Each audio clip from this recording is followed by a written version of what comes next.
नमस्कार, आप देख रहे हैं फिल्मी बीट। जैस ने आखिरकार दिखा दी जैस्मिन को औकात।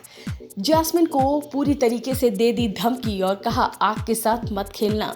यहाँ पर जैस्मिन जो सुनती है जस के मुंह से, उसे सुनकर उसके होश उड़ जाते हैं। उसे समझ नहीं आता कि कैसे क्या कह गया जस उसके लिए, यानी कि फतेह के लिए।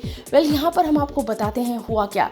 बड़ी खुशी में आई थी जैस्मिन जस के पास ये खुशखबरी लेकर कि उसकी और तेजो की शादी लीगल है। यहाँ पर वो उसके लिए मिठाइयाँ लेकर आती है, यानी कि पिन्नियाँ लेकर आती है।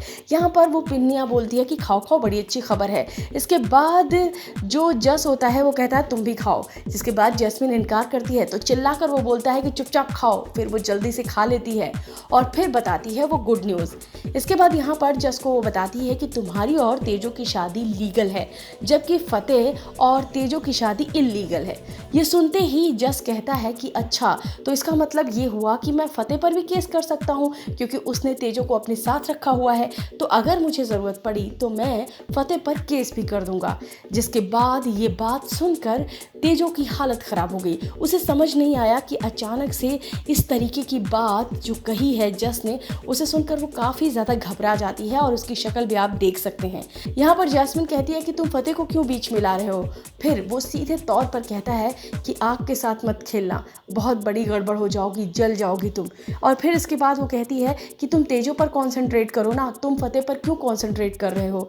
जिसके बाद उस वक्त तो जस कुछ नहीं कहता, लेकिन आप सबको तो पता ही है कि तेजो के लिए फतेह से तो लड़ना ही पड़ेगा। आप सबको तो पता ही है कि अगर तेजो के साथ जस का पंगा है तो जाहिर तौर पर फतेह के साथ भी भिड़ना ही होगा, और अगर फतेह के साथ भी है तो कहीं ना कहीं से जैस्मिन भी चैन से बैठने वाली नहीं। तो यहाँ पर कहीं ना कहीं से ये चीज़ है कि जैस्मिन पर भी मुसीबतें बढ़ने वाली हैं। वो जो गड्ढा उसने तेजो के लिए खोदा था वो खुद उसमें गिरने वाली है, बुरी तरीके से गिरने वाली है, और शायद इस बार बचना उसका इम्पॉसिबल होगा, क्योंकि इस बार उसने बहुत बड़ी गड़बड़ कर दी है। इस वीडियो में बस इतना ही।